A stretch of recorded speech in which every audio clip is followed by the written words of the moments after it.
हाय बच्चों, कैसे हो आप लोग सब। आई होप कि आपका प्रिपरेशन अच्छा चल रहा है, एक पेस में चल रहा है। तो आज हम लोग केमिस्ट्री के बारे में बात करेंगे, एसिड बेसिस एंड सॉल्ट्स। देखिए ये चैप्टर बहुत इजी है और इस चैप्टर में से जो क्वेश्चंस आएंगे वो आप इजीली सॉल्व कर सकते हैं। बस कुछ फंडामेंटल कॉन्सेप्ट्स है, उस पर आपको ध्यान देना है। आज हम लोग बेसिकली एसिड और बेसिस के बारे में बात करेंगे, सॉल्ट्स के बारे में फिर हम लोग नेक्स्ट वीडियो में बात करेंगे, ताकि एक ही साथ सब कुछ ओवरलोड ना हो जाए। चलिए तो वीडियो को स्टार्ट करते हैं। हमारा टॉपिक है एसिड बेस एंड सॉल्ट्स। देखिए बच्चों, एसिड का हम लोग टेस्ट कैसे करेंगे, हाउ टू टेस्ट, मतलब अगर हमें एक सोल्यूशन दिया गया है तो उस सोल्यूशन को हम लोग कैसे टेस्ट करेंगे कि ये जो सोल्यूशन है वो एसिड है। तो बहुत लोग ऐसा बोलते हैं कि सावर टेस्ट होता है। चलिए ठीक है, सावर टेस्ट होता है, मानते हैं, बट आप ये सावर टेस्ट जो होता है, एसिड का खट्टा टेस्ट जो होता है, उसे आप सिर्फ ऑर्गेनिक एसिड्स के लिए ही कर सकते हैं। ऑर्गेनिक एसिड्स के लिए ही कर सकते हैं बच्चों, बिकॉज आप हाइड्रोक्लोरिक एसिड या नाइट्रिक एसिड या सल्फ्यूरिक एसिड को टेस्ट करके तो नहीं चेक कर सकते ना। फिर पता चलेगा आपका टेस्ट करने वाला टंग ही नहीं बचा है ना। तो ऐसा पॉसिबल तो नहीं है। बट हम लोग लेमन जूस जिसमें साइट्रिक एसिड या ऑक्जेलिक एसिड या एसिटिक एसिड, जो हमारे ऑर्गेनिक एसिड्स हैं, उनको टेस्ट कर सकते हैं। इसका मतलब क्या हुआ बच्चों, ये जो ऑर्गेनिक एसिड्स होता है इन्हें हम लोग वीक एसिड्स कहते हैं। इस तरह से लिंक बनाना पड़ता है, इस तरह से लिंक बनाना पड़ता है चैप्टर में। ये सब वीक एसिड्स होते हैं, ठीक है। जैसे कि हमारा एसिटिक एसिड, एसिटिक एसिड एक वीक एसिड है, इसको हम लोग टेस्ट कर लेते हैं, जीभ्स पे लगा लेते हैं, बॉडी के अंदर मौजूद रहता है। साइट्रिक एसिड ये एक वीक एसिड है। ऑक्जेलिक एसिड वीक एसिड है। तो इस सब जो ऑर्गेनिक एसिड्स होते हैं ये सब वीक एसिड्स होते हैं, ठीक है। बट जो एसिड्स को हम लोग स्ट्रॉन्ग एसिड्स मानते हैं, स्ट्रॉन्ग एसिड्स में कौन कौन आ गए हैं, स्ट्रॉन्ग एसिड्स। तो स्ट्रॉन्ग एसिड्स में हमारे आ गए जैसे हाइड्रोक्लोरिक एसिड, हाइड्रोक्लोरिक एसिड जिसे आप HCl कहते हैं, राइट। नाइट्रिक एसिड मतलब HNO3, nitric acid, sulphuric acid H2SO4, ये सब जो है इन सब को हम लोग क्या बोलते हैं, स्ट्रॉन्ग एसिड्स बोलते हैं, करेक्ट। तो इनको टेस्ट करेंगे कैसे, तो हमारे पास टेस्ट करने के लिए क्या क्या चीज अवेलेबल रहते हैं। टेस्ट करने के लिए हमारे पास अवेलेबल होता है लिटमस पेपर, लिटमस पेपर। तो हम लोग एसिड के लिए कौन सा लिटमस पेपर लेंगे, हम लोग एसिड के लिए ब्लू लिटमस पेपर लेंगे। कौन सा, तो एसिड क्या करेगा, इस ब्लू लिटमस पेपर को, blue litmus paper will turn into red. Blue litmus paper जो है वो रेड हो जाएगा, ठीक है। अब ऐसे भी याद रख सकते हैं बच्चों, रेड किसका सिंबल होता है, रेड डेंजर का सिंबल होता है। डेंजर मतलब एसिड, डेंजर है, खतरा है, ठीक है। लिटमस पेपर के बाद हम लोग क्या टेस्ट कर सकते हैं, किस चीज से टेस्ट कर सकते हैं, लिटमस पेपर के बाद हम लोग टेस्ट कर सकते हैं methyl orange, methyl orange. Methyl orange में क्या होगा, मिथाइल ऑरेंज में हमारा जो एसिड है वो कलरलेस, मिथाइल ऑरेंज जो होता है वो कलरलेस होता है, कलरलेस से वो ऑरेंज बन जाएगा, कलरलेस से वो ऑरेंज में आ जाएगा, ठीक है। तो इस तरह से हम लोग टेस्ट कर सकते हैं। और हम लोग किससे टेस्ट कर सकते हैं,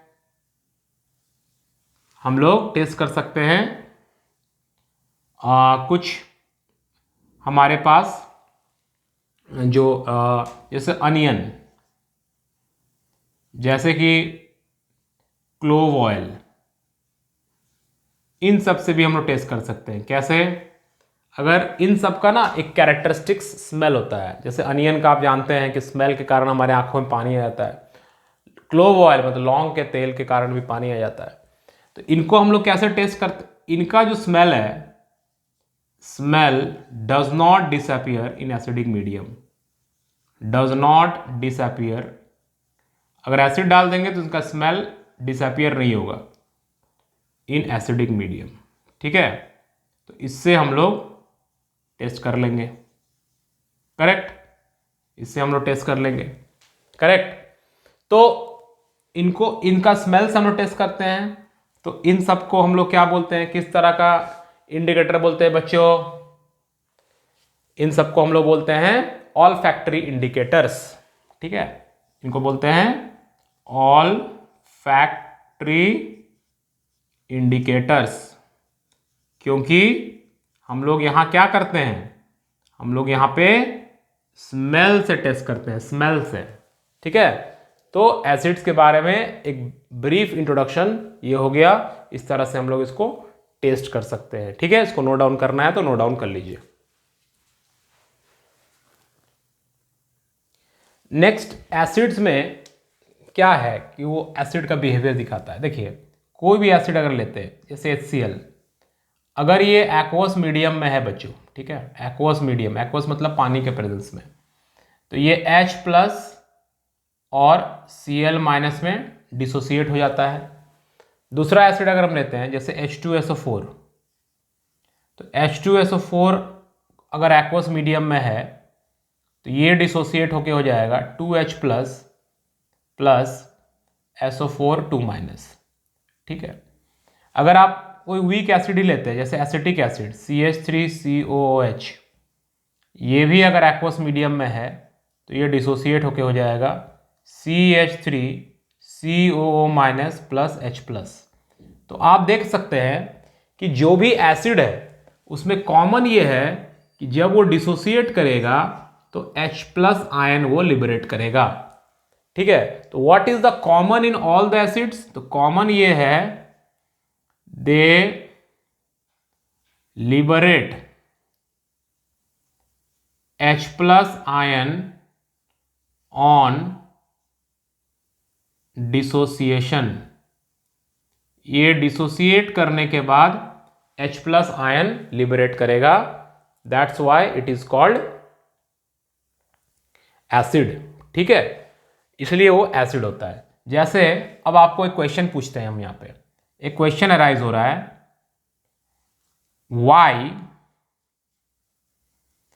HCl is a strong acid. ठीक है, HCl स्ट्रॉन्ग एसिड है, but CH3COOH that is acetic acid is a weak acid. ठीक है, ये वीक एसिड क्यों है? HCl स्ट्रॉन्ग एसिड है बट एसिटिक एसिड जो है वीक एसिड क्यों है? देखिए, आप यहां देखिए, HCl जब डिसोसिएट कर रहा है तो 1H+ आयन, एक H+ आयन यहां पे निकल रहा है। करेक्ट, जब CH3OOH मतलब एसिटिक एसिड भी डिसोसिएट कर रहा है तो यहां भी एक ही H+ आयन है, 1H+ ion is here, 1H+ ion यहां भी है। बट आप ध्यान दीजिए, HCl के पास कितने हाइड्रोजन थे? पहले एक ही हाइड्रोजन का एटम था, बट CH3COH एसिटिक एसिड के पास 4 था। तो अगर इसके पास एक था तो एक H+ आयन दे दिया डिसोसिएट करने के बाद, इसके पास 4 था तो इसे 4 देना चाहिए, दे रहा है एक ही, तो इसका पार्शियल डिसोसिएशन हो रहा है, पार्शियल डिसोसिएशन हो रहा है। ठीक है बच्चों, क्या हो रहा है? पार्शियल डिसोसिएशन हो रहा है, और इसका कंप्लीट डिसोसिएशन हो रहा है, कंप्लीट डिसोसिएशन हो रहा है।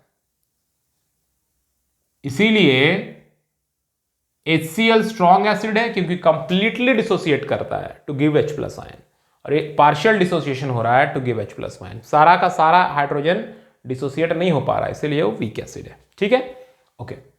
तो अब देखिए अब यहां पे मैं एक चीज बता रहा हूं आगे कि ये H+ जब पानी में मिलता है तो ये क्या बनाता है बच्चों, ये बनाता है H3O+। This is called hydronium ion, hydronium ion, ठीक है, हाइड्रोनियम आयन। और इसी से हमें क्या पता चलता है, इसी से हमें पता चलता है concentration of acid. Hydronium ion ज्यादा बन रहा है तो हाई कंसंट्रेशन एसिड है, और कम बन रहा है तो कम कंसंट्रेटेड एसिड है, ठीक है। चलिए फिर नेक्स्ट हम लोग आगे के टॉपिक की तरफ बढ़ते हैं। ये आप लोग क्लियर है? अगर आपको इसको नोट डाउन करना है तो नोट डाउन कर लीजिए, फिर हम लोग आगे बढ़ते हैं। अब बच्चों हम लोग बात करेंगे बेस के बारे में, ठीक है। तो बेसिस क्या होता है, तो बेसिस में आप जानते हैं बेस क्या होता है। देखिए बेस, पहले से पहले एक चीज और जान लीजिए, एक चीज होता है एल्कली, ठीक है। तो एल्कली और बेस में क्या अंतर है, एल्कली भी एक बेस है बच्चों। अब बेस सॉल्यूबल इन वाटर, ठीक है, ये एक ऐसा बेस है जो वाटर सॉल्यूबल होगा, ठीक है। जैसे फॉर एग्जांपल NaOH जो है वो एक बेस है और ये एक एल्कली भी है, बिकॉज NaOH वाटर में सॉल्यूबल हो जाता है, ठीक है। बट सारे बेसिस वाटर सॉल्यूबल नहीं होते हैं, तो we can not say all bases are alkali, but या ऑल एल्कलीज आर बेसिस, क्योंकि एल्कली का मतलब ही वो बेस होगा बट वो वाटर में सॉल्यूबल होगा, ठीक है। चलिए आगे बढ़ते हैं। नेक्स्ट जो हमारा टॉपिक है वो है कि बेस में हम लोग कैसे टेस्ट करेंगे। तो जैसे हमारा पहला होता है लिटमस पेपर। ये लिटमस पेपर हम लोग बहुत जूनियर क्लासेस से पढ़ते आ रहे हैं। तो लिटमस पेपर से कैसे टेस्ट होगा बच्चों, तो लिटमस पेपर से टेस्ट करने का तरीका है कि आपके पास एक रेड लिटमस पेपर होगा, and that red litmus paper will turn blue. जब ये रेड लिटमस पेपर ब्लू हो जाता है, इसका मतलब जो सोल्यूशन हमें गिवन है वो एक बेस है, ठीक है। दूसरा हम लोग टेस्ट कर सकते हैं मिथाइल ऑरेंज से, मिथाइल ऑरेंज। तो मिथाइल ऑरेंज से कैसे करेंगे, तो मिथाइल ऑरेंज का जो कलर होता है वो कलरलेस से हो जाएगा येलो। अगर कलरलेस से वो येलो हो जाता है बच्चों, दैट मीन्स वो जो सोल्यूशन हमें गिवन है वो एक बेस है, ठीक है। समझ में आ रहा है आप लोग को? नेक्स्ट हम लोग किसे टेस्ट कर सकते हैं, नेक्स्ट हम लोग टेस्ट कर सकते हैं, नेक्स्ट हम लोग टेस्ट कर सकते हैं ऑल्फैक्टरी इंडिकेटर से भी, जो हमारा था ऑल्फैक्टरी इंडिकेटर्स, जैसे कि हमारा अनियन, जैसे कि हमारा क्लोव ऑयल, वैनिला, ये सब हमारा ऑल्फैक्टरी इंडिकेटर्स था। तो इनका क्या होता है, जो इनका जो कैरेक्टरिस्टिक स्मेल होता है बच्चों, हम लोग जानते हैं झांझ जिसको बोलते हैं, या जिसका स्मेल नाक को सुनते ही जैसे ही सूंघता है समझ में आ जाता है, इनका एक कैरेक्टरिस्टिक स्मेल होता है, वो तेज स्मेल होता है। तो अगर हम इसको बेस मिला दें तो इनका जो कैरेक्टरिस्टिक स्मेल है वो डिसअपियर हो जाएगा, ठीक है, डिसअपियर हो जाएगा, आपको वो स्मेल नहीं आएगा, ठीक है। इसका मतलब ये नहीं है कि आपको कोविड हो गया है, ठीक है। जब आपको स्मेल नहीं आता लोग बोलते हैं कोविड हो गया है, स्मेल नहीं आ रहा बिकॉज में बेस मिला हुआ है, ठीक है। तो बेस के प्रेजेंस में इनका स्मेल नहीं आएगा बच्चों, ठीक है। तो इस तरह से आप बेस का प्रेजेंस का बारे में पता लगा सकते हैं। अब बेस में क्या होता है, जैसे NaOH एक बेस है, ठीक है, या KOH एक बेस है, या MgOH2 एक बेस है। तो ये बेसिस जो है, ये सारे बेसिस, अगर ये बेस है तो इनमें एक चीज कॉमन है। क्या कॉमन है, कि जब भी ये एक्वस मीडियम में रहेगा तो ये सब OH- लिबरेट करेगा। OH- मतलब हाइड्रोक्साइल आयन बनाएगा, ठीक है, ये हाइड्रोक्साइल आयन बनाएगा।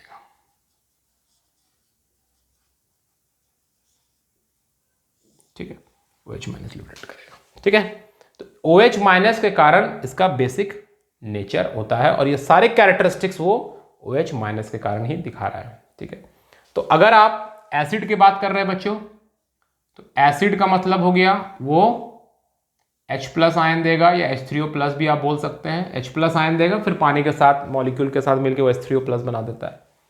और अगर आप बेस का बात कर रहे हैं बच्चों, तो बेस क्या देगा, OH माइनस आयन देगा, OH माइनस आयन देगा। ठीक है, यहां तक क्लियर है? ये बेसिक चीजें आप ध्यान में रखेंगे तो आप एसिड और बेस के बारे में आराम से क्वेश्चंस सॉल्व कर सकते हैं। ठीक है, चलिए अब हम लोग फिर से आगे बढ़ते हैं नेक्स्ट टॉपिक की तरफ। एक इंपॉर्टेंट कॉन्सेप्ट और इसमें ध्यान रखना है बच्चों, जो एग्जाम के पॉइंट ऑफ व्यू के लिए आपका जरूरी है, वो है कि कोई भी मेटल जब वो किसी मिनरल एसिड मतलब HCl या H2SO4 या HNO3 इनके साथ रिएक्ट करता है तो वो हाइड्रोजन गैस लिबरेट करता है। ठीक है, और ये हाइड्रोजन गैस का प्रेजेंस हम लोग कैसे पता करते हैं, पॉप साउंड, ये आप जानते हैं पॉप साउंड वाला कॉन्सेप्ट है ना। पॉप साउंड का कहानी है, कोई बर्निंग मैस्टिक या कैंडल आप लेके आएंगे तो पॉप साउंड प्रोड्यूस होगा, तो मतलब जो गैस लिबरेट हुआ वो हाइड्रोजन है। ठीक है, बट कौन सा मेटल, सारे मेटल्स नहीं, metals which are more reactive than hydrogen, जो हाइड्रोजन से ज्यादा रिएक्टिव है, जैसे कॉपर नहीं कर पाएगा, ठीक है, या गोल्ड या सिल्वर नहीं कर पाएगा, तो वो लोग लिबरेट नहीं कर पाएगा हाइड्रोजन, बिकॉज वो लोग नीचे आता है। तो रिएक्टिविटी सीरीज में जैसे sodium, potassium, calcium, zinc, magnesium, iron, ये लोग इजीली हाइड्रोजन लिबरेट करते हैं। जैसे अगर आप जिंक लेते हैं और HCl लेते हैं तो क्या रिएक्शन होगा, it will form zinc chloride and hydrogen gas will be liberated. This is the reaction. इसको फिर आप बैलेंस कर सकते हैं, ये बैलेंस मैंने नहीं किया, ठीक है। तो इस तरह से आप ये याद रखिएगा, कोई भी मेटल जब मिनरल एसिड का रिएक्ट कर रहा है तो हाइड्रोजन गैस को लिबरेट करता है, ठीक है। बट ये कहानी थोड़ी सी एक्सेप्शन हो जाती है बच्चों, एक्सेप्शनल हो जाती है। अब सवाल है कि कब एक्सेप्शन हो जाती है। ये कहानी तब एक्सेप्शन हो जाती है बच्चों जब हम लोग बात करते हैं HNO3 के बारे में, that is nitric acid. Nitric acid में हाइड्रोजन गैस लिबरेट नहीं होता है। अब सवाल है कि ऐसा क्यों, ऐसा क्या हो गया, क्या नाइट्रिक एसिड एक मिनरल एसिड नहीं है? बिल्कुल मिनरल एसिड है, ये भी एक मिनरल एसिड है, बहुत पावरफुल मिनरल एसिड है।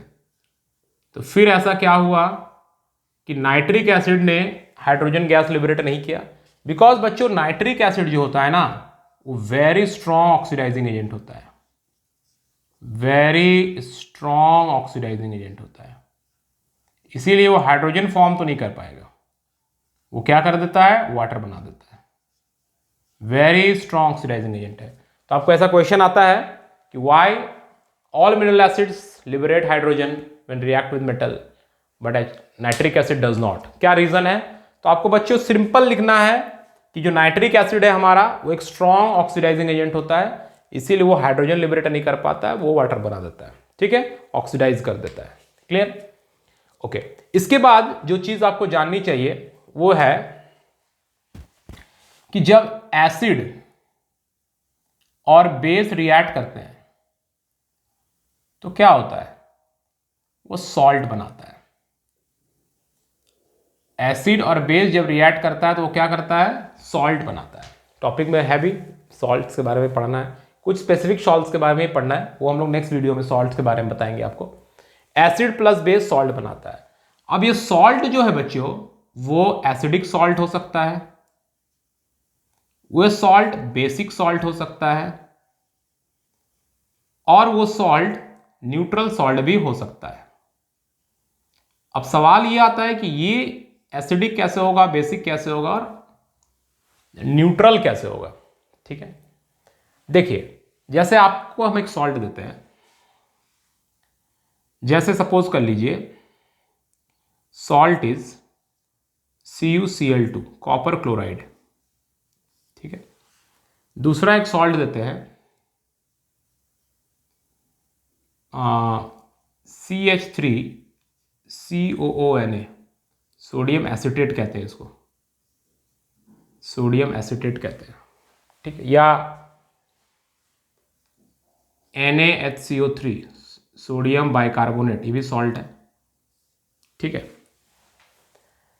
या जब हम लोग NaCl या Na2SO4 की बात करते हैं, ये भी एक सॉल्ट है, ये न्यूट्रल सॉल्ट आ गया। देखिए एसिडिक, ये तो क्लियर है कि जब एसिड और बेस रिएक्ट करेगा बच्चों तभी सॉल्ट बनेगा, ठीक है। अब एसिड प्लस बेस का रिएक्शन हम लोग देख रहे हैं।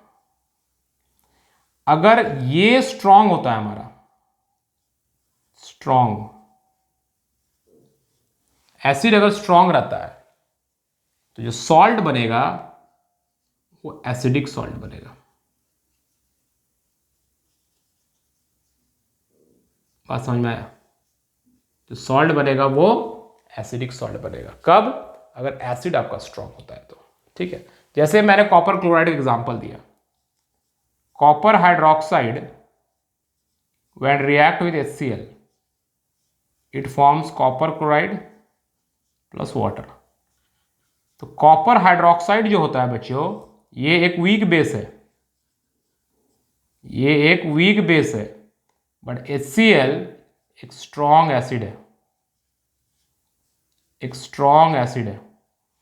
तो जब एसिड स्ट्रॉन्ग है बेस के कंपेयर में, तो यहां पर किसका प्रॉपर्टी रहेगा? ऑब्वियसली एसिड का प्रॉपर्टी रहेगा, जो पावरफुल रहेगा, इसीलिए एसिडिक सॉल्ट है। सिमिलरली CH3COOH एसिटिक एसिड एक वीक एसिड होता है बिकॉज ये एक ऑर्गेनिक एसिड है, बट NaOH एक स्ट्रॉन्ग बेस है। तो जो सॉल्ट बनेगा उसमें किसका नेचर होगा बच्चों? ऑब्वियसली उसमें बेस का नेचर होगा, तो इसमें बेस का नेचर होगा। तो ये जो सॉल्ट बन रहा है CH3COONA सोडियम एसिटेट, इसमें बेस का नेचर होगा बिकॉज बेस हमारा स्ट्रॉन्ग था प्लस वाटर। सो ये क्या हो गया? ये हो गया weak acid but the base is strong, strong base. तो वीक एसिड और स्ट्रॉन्ग बेस के बीच में जो बना, that is becomes a acidic salt, sorry base strong है तो बेसिक सॉल्ट, बेसिक सॉल्ट, ठीक है। और न्यूट्रल क्या होता है कि दोनों स्ट्रॉन्ग है या दोनों वीक है। जैसे जैसे मैंने यहां पे न्यूट्रल लिखा था, तो NaOH strong base, HCl strong acid, so it forms NaCl, that is a weak, या sorry this is a neutral, ठीक है। तो जब आपका एसिड स्ट्रॉन्ग है तो एसिडिक सॉल्ट बनेगा, जब आपका बेस स्ट्रॉन्ग है तो बेसिक सॉल्ट बनेगा। अब दोनों स्ट्रॉन्ग या दोनों वीक है तो salt will be neutral in nature, ठीक है। ये क्लियर, समझ में आ गया? अब एसिड और बेस को फाइंड आउट करने के लिए हमारे पास जो यूनिवर्सल इंडिकेटर है जो है pH स्केल, ठीक है। तो pH स्केल में क्या होता है? सिंपल आपको याद रखना है कि एक स्केल में अगर किसी का pH 7 है then it is neutral, the solution is neutral. और 7 से जितना कम होता जाएगा इट विल बिकम एसिडिक, और 7 से जितना बढ़ते जाएगा इट विल बिकम बेसिक, ठीक है। इट विल बिकम बेसिक मतलब अगर एक सॉल्यूशन है A और उस सॉल्यूशन का pH आपका 3 है तो आप बोलिएगा this is a strong acid, correct, ये एक स्ट्रॉन्ग एसिड है। और अगर एक सॉल्यूशन B है, इसका pH अगर 12 है तो ये एक स्ट्रॉन्ग बेस है, ठीक है। तो इस तरह से हम लोग pH के रीडिंग से बता सकते हैं, pH स्केल का वैल्यू से बता सकते हैं कि हमारा जो एसिड है वो वीक है या स्ट्रॉन्ग है, कोई सोल्यूशन एसिडिक है या बेसिक है। मतलब जैसे ही 7 से कम होगा, 6, 5, 4, 3, 2 और 7, 8, 9, 10, 8, 9, 10 ऊपर जाएंगे तो बेसिक होते जाएगा, नीचे जाएंगे तो वो एसिडिक होते जाएगा। क्लियर? यहां तक क्लियर है आप लोग को? तो यहाँ तक का चीज़ों को आप एक बार पढ़ लें, जहाँ डाउट आता है उसको पूछ लें। फिर नेक्स्ट वीडियो में हम लोग सॉल्ट्स का बात करेंगे और आगे के भी कुछ कॉन्सेप्ट्स और क्वेश्चंस का बात करेंगे। आप लोग वीडियो को देखते रहें, जितना सिंपल तरीका से बताना था उतना सिंपल तरीका से बताने का प्रयास कर रहे हैं, कॉम्पैक्ट करने का प्रयास कर रहे हैं, ताकि कम समय में आप ज़्यादा चीज़ों को रिवाइज कर सकें, कॉन्सेप्ट को समझ सकें।